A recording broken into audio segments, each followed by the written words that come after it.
Un cours en miracle. Préface. Cette préface fut écrite en 1977, en réponse à de nombreuses demandes de brèves introductions à Un cours en miracle. Helen Schucman écrivit elle-même les 2 premières parties, d'où il vient et ce qu'il est. La dernière partie, ce qu'il dit, fut écrite suivant le processus de dictée intérieure décrit dans la préface. D'où il vient. À l'origine d'un cours en miracle, il y a 2 personnes prenant la décision soudaine de se joindre dans un but commun. Ils s'appelaient Helen Schucman et William Tedford, et ils étaient professeurs de psychologie médicale au College of Physicians and Surgeons de l'Université de Columbia, dans la ville de New York. Peu importe qui ils étaient, sauf que l'histoire montre qu'avec Dieu, toutes choses sont possibles. Ils n'avaient pas d'intérêt pour la spiritualité, leur relation était difficile et souvent tendue, et ils se préoccupaient surtout d'être acceptés et reconnus sur les plans personnels et professionnels. En général, ils avaient beaucoup investi dans les valeurs de ce monde. Leur vie ne s'accordait guère avec ce que le cours préconise. Hélène, celle à qui le cours fut dicté, se décrit elle-même. Psychologue, éducatrice, conformiste en théorie et athée en croyance. Je travaillais dans un milieu universitaire fort prestigieux. Et puis, quelque chose arriva qui déclencha une série d'événements que je n'aurais jamais pu prévoir. Le chef de mon département m'annonça à l'improviste qu'il était fatigué des sentiments de colère et d'agressivité que nos attitudes reflétaient. Et il conclut qu'il devait y avoir une autre voie. Comme si j'avais attendu ce signal, je consentis à l'aider à la trouver. Apparemment, le cours est cette autre voie. Bien que leur intention fût sérieuse, ils eurent beaucoup de difficultés à se lancer dans cette entreprise commune. Mais ils avaient offert au Saint-Esprit le petit désir, qui, comme le cours allait le souligner maintes et maintes fois, suffit pour lui permettre d'utiliser toute situation à ses propres fins en la dotant de sa puissance. Le récit d'Hélène continue ainsi. L'écriture proprement dite fut précédée de 3 mois assez surprenants pendant lesquels Bill m'avait suggéré de mettre par écrit les rêves hautement symboliques et les descriptions des étranges images qui me venaient. Bien que je fusse plus habitué à l'inattendu au bout de ces 3 mois, je fus malgré tout très surprise lorsque j'écrivis « Ceci est un cours en miracle ». Ce fut mon premier contact avec la voix. Elle ne produisait aucun son, mais elle semblait me donner une sorte de dictée intérieure, rapide, que je pris dans un carnet sténographique. L'écriture ne fut jamais automatique. Elle pouvait être interrompue à n'importe quel moment et reprise plus tard. Cela me mettait fort mal à l'aise, mais il ne me vint jamais sérieusement à l'esprit d'arrêter. On aurait dit qu'il s'agissait d'une mission particulière que j'avais, je ne sais où ni comment, accepté de remplir. Toute l'entreprise reposait sur une véritable collaboration entre Bill et moi. Et beaucoup de son importance, j'en suis sûr, réside dans cela. J'écrivais ce que la voix disait en faisant la lecture à Bill le lendemain. Et il la tapait à la machine sous ma dictée. Je suppose qu'il avait aussi sa propre mission particulière. Sans ses encouragements et son soutien, jamais je n'aurais été capable d'accomplir la mienne. Le processus tout entier prit à peu près 7 ans. Le texte vint en premier, puis le livre d'exercices pour étudiants, et enfin le manuel pour enseignants.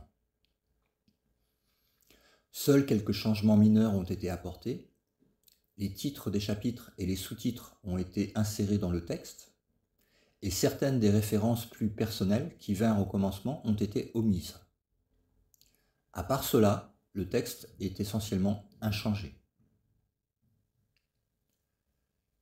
Les noms des personnes qui ont collaboré à la transcription du cours n'apparaissent pas sur la couverture, parce que le cours peut et devrait se suffire à lui-même. Il n'a pas été conçu pour servir de fondement à une nouvelle secte. Son seul but est de fournir une voie dans laquelle certaines personnes pourront trouver leur propre enseignant intérieur. Ce qu'il est. Comme le suggère son titre, le cours est structuré tout au long comme un outil d'enseignement. Il consiste en 3 livres. Un texte de 718 pages, un livre d'exercices pour étudiants de 506 pages et un manuel pour enseignants de 94 pages. Les étudiants peuvent choisir l'ordre dans lequel ils se servent des livres et la façon dont ils les étudient en fonction de leurs préférences et de leurs besoins particuliers. Le programme d'études, ou curriculum, que propose le cours a été soigneusement conçu et il est expliqué étape par étape, tant au niveau théorique que pratique. Il met l'accent sur l'application plutôt que sur la théorie, et sur l'expérience plutôt que sur la théologie. Il est dit explicitement qu'une théologie universelle est impossible, mais une expérience universelle est non seulement possible, mais nécessaire. Bien que la langue soit chrétienne, le cours traite de thèmes spirituels universels. Il souligne qu'il n'est qu'une version du curriculum universel. Il y en a beaucoup d'autres, et celles-ci n'en diffèrent que par la forme. À la fin, toutes mènent à Dieu. Le texte est en grande partie théorique. Y sont présentés les concepts sur lesquels repose le système de pensée du cours. Ces idées servent de fondement pour les leçons du livre d'exercices. Sans la mise en application que fournit le livre d'exercices, le texte resterait essentiellement une série d'abstractions qui ne suffirait guère à amener le renversement de pensée que vise le cours. Le livre d'exercices comprend 365 leçons, soit une pour chaque jour de l'année. Toutefois, il n'est pas nécessaire de poursuivre les leçons à ce rythme et quelqu'un peut très bien vouloir s'attarder plus d'une journée sur une leçon qui lui plaît particulièrement. Les instructions recommandent seulement de ne pas tenter de faire plus d'une leçon par jour. L'aspect pratique du livre d'exercice est mis en évidence dans son introduction, qui met l'accent sur l'expérience acquise par la pratique plutôt que sur un engagement préalable envers un but spirituel.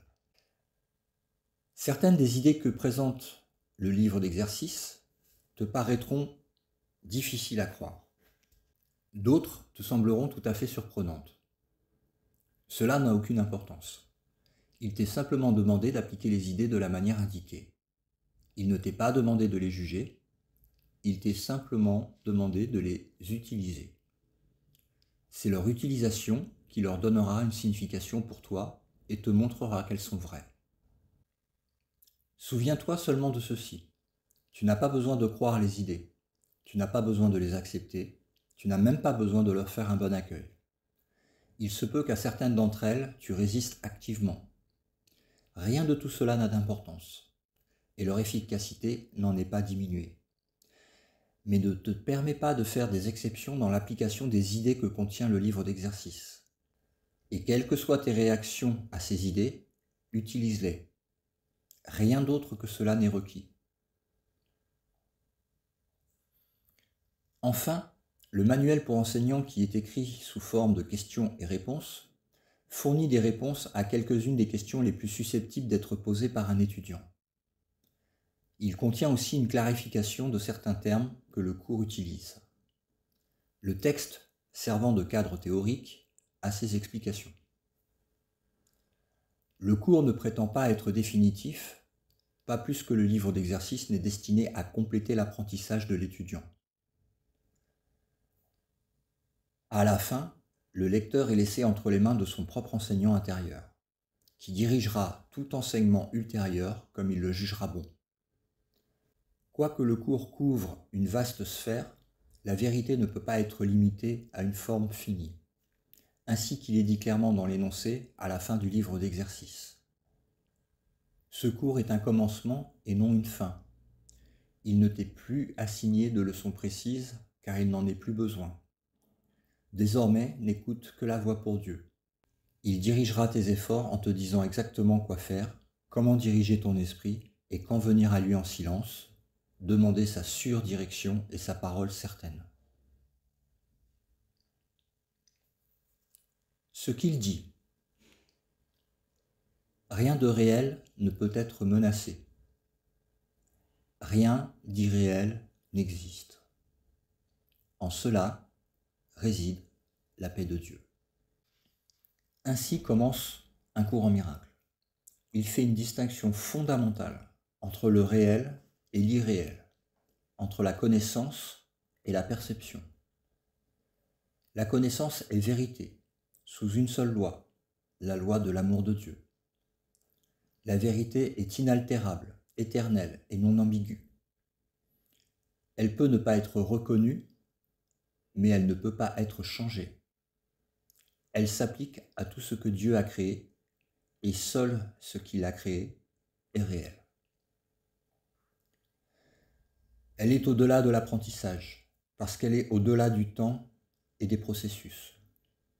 Elle n'a pas d'opposé, pas de commencement ni de fin. Elle est tout simplement. Le monde de la perception, par contre, est le monde du temps, du changement, des commencements et des fins. Il est basé sur l'interprétation et non sur des faits. C'est le monde de la naissance et de la mort, fondé sur la croyance dans le manque, la perte, la séparation et la mort. Il s'apprend plutôt qu'il est donné. Il est sélectif dans ses perceptions, instable dans son fonctionnement et inexact dans ses interprétations. De la connaissance et de la perception respectivement surgissent deux systèmes de pensée distincts qui sont à tous égards l'opposé l'un de l'autre. Dans le champ de la connaissance, aucune idée n'existe à part de Dieu, car Dieu et sa création partagent une même volonté. Toutefois, le monde de la perception est fait par la croyance en des opposés et en des volontés séparées qui sont en conflit perpétuel les unes avec les autres, ainsi qu'avec Dieu. Ce que la perception voit et entend paraît être réel parce qu'elle ne laisse monter à la conscience que ce qui est conforme au souhait de celui qui perçoit. Cela mène à un monde d'illusion, un monde qui a constamment besoin de défense, précisément parce qu'il n'est pas réel. Quand tu es pris dans le monde de la perception, tu es pris dans un rêve. Tu ne peux pas t'échapper sans aide parce que tout ce que tes sens te montrent ne fait que témoigner de la réalité du rêve. Dieu a fourni la réponse, la seule issue, la véritable aide. C'est la fonction de sa voix, son Saint-Esprit, d'agir comme médiateur entre les deux mondes. Il peut le faire parce que, alors que d'une part il connaît la vérité, d'autre part il sait aussi reconnaître nos illusions, mais sans y croire. Le but du Saint-Esprit est de nous aider à échapper du monde du rêve en nous enseignant comment renverser notre façon de penser et désapprendre nos erreurs. Le pardon est le grand outil d'apprentissage au moyen duquel le Saint-Esprit nous aide à opérer ce renversement. Toutefois, le cours a sa propre définition de ce qu'est réellement le pardon, tout comme il a sa propre façon de définir le monde. Le monde que nous voyons ne fait que refléter notre propre cadre de référence intérieur, les idées dominantes, les souhaits et les émotions dans nos esprits. La projection fait la perception. Nous regardons d'abord au-dedans et nous décidons quel genre de monde nous voulons voir. Puis nous projetons ce monde à l'extérieur, faisant de lui la vérité telle que nous la voyons. Ce qui le rend vrai, ce sont les interprétations que nous donnons de ce que nous voyons. Si nous utilisons la perception pour justifier nos propres erreurs, notre colère, nos impulsions à attaquer, notre manque d'amour sous n'importe quelle forme, nous verrons un monde de mal, de destruction, de malice, d'envie et de désespoir. Nous devons apprendre à pardonner tout cela, non pas parce que nous sommes bons et charitables, mais parce que ce que nous voyons n'est pas vrai. Nous avons distordu le monde par nos défenses tordues et nous voyons donc ce qui n'est pas là. Comme nous apprenons à reconnaître nos erreurs de perception, nous apprenons aussi à regarder plus loin ou à pardonner. En même temps, nous nous pardonnons à nous-mêmes en regardant passer nos concepts de petit soi distordu vers le soi que Dieu a créé, nous et en nous. Le péché est défini comme un manque d'amour. Puisque l'amour est la seule chose qui soit aux yeux du Saint-Esprit, le péché est une erreur à corriger plutôt qu'un mal à punir.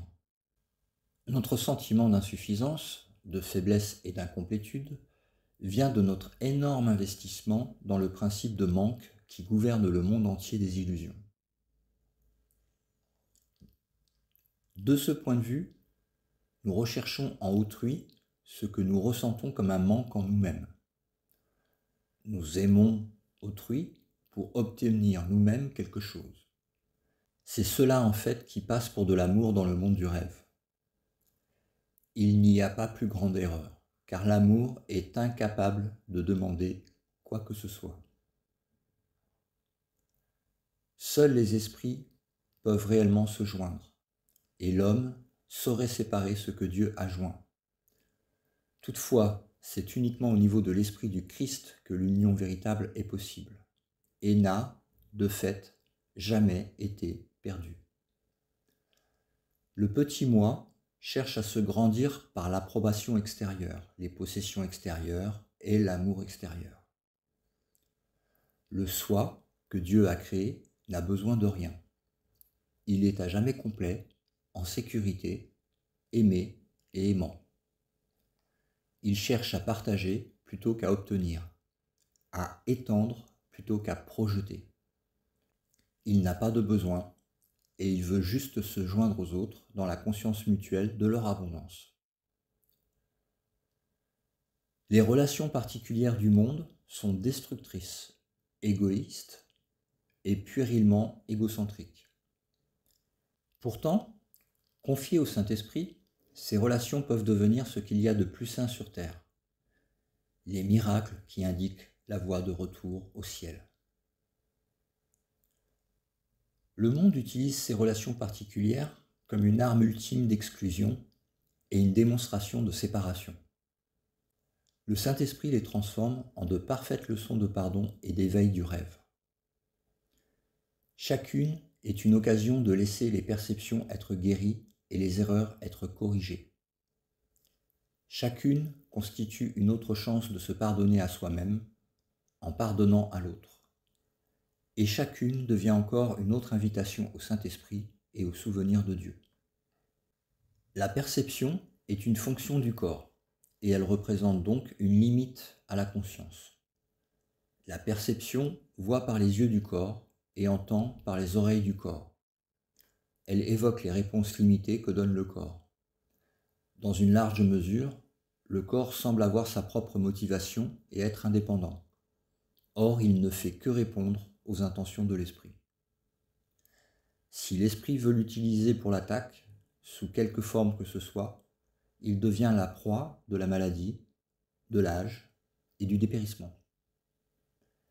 Si l'esprit accepte plutôt le but que le Saint-Esprit a pour lui, il devient un moyen utile de communication avec les autres, invulnérable aussi longtemps qu'il en ait besoin, et qui sera doucement mis de côté quand son utilité aura cessé. De lui-même, il est neutre, comme le sont toutes les choses dans le monde de la perception. Qu'il soit utilisé pour les buts de l'ego ou du Saint-Esprit, cela dépend entièrement de ce que veut l'esprit. L'opposé de voir par les yeux du corps, c'est la vision du Christ, qui reflète la force plutôt que la faiblesse, l'unité plutôt que la séparation, et l'amour plutôt que la peur. L'opposé d'entendre par les oreilles du corps, c'est la communication par la voix pour Dieu, le Saint-Esprit, qui demeure en chacun de nous. Sa voix semble distante et difficile à entendre parce que l'ego, qui parle pour le petit soi séparé, semble parler beaucoup plus fort. En fait, c'est l'inverse. Le Saint-Esprit parle avec une indubitable clarté et un attrait irrésistible. Nul ne pourrait être sourd à ces messages de délivrance et d'espoir qui ne choisit pas de s'identifier au corps. Pas plus qu'il ne pourrait manquer d'accepter joyeusement la vision du Christ en heureux échange de la misérable image qu'il a de lui-même. La vision du Christ est le don du Saint-Esprit, l'alternative à Dieu, à l'illusion de la séparation et à la croyance en la réalité du péché, de la culpabilité et de la mort. C'est la seule correction pour toutes les erreurs de perception, la réconciliation de tous les opposés apparents sur lesquels ce monde est fondé. Sa douce lumière montre toute chose d'un autre point de vue qui reflète le système de pensée surgi de la connaissance et rend le retour à Dieu non seulement possible, mais inévitable. Ce qui était considéré comme une injustice, faite à quelqu'un par quelqu'un d'autre, devient maintenant un appel à l'aide et à l'union. Le péché, la maladie et l'attaque sont vus comme des malperceptions qui appellent un remède par la douceur de l'amour. Les défenses sont déposées parce qu'il n'en est pas besoin là où il n'y a pas d'attaque. Les besoins de nos frères deviennent les nôtres parce qu'ils font le voyage avec nous en allant vers Dieu. Sans nous, ils perdraient leur chemin. Sans eux, nous ne pourrions jamais trouver le nôtre. Le pardon est inconnu au ciel, où un tel besoin serait inconcevable. Dans ce monde, toutefois, le pardon est une correction nécessaire pour toutes les erreurs que nous avons faites. Offrir le pardon est la seule façon pour nous de l'avoir, car cela reflète la loi du ciel, voulant que donner et recevoir sont la même chose. Le ciel est l'état naturel de tous les fils de Dieu, tels qu'il les a créés. Telle est leur réalité à jamais. Elle n'a pas changé parce qu'elle a été oubliée. Le pardon est le seul moyen par lequel nous nous souviendrons. Par le pardon, la façon de penser du monde est renversée. Le monde pardonné devient la porte du ciel, parce que sa miséricorde nous permet enfin de nous pardonner. Ne tenant personne prisonnier de la culpabilité, nous devenons libres. Reconnaissant le Christ en tous nos frères, nous reconnaissons sa présence en nous-mêmes.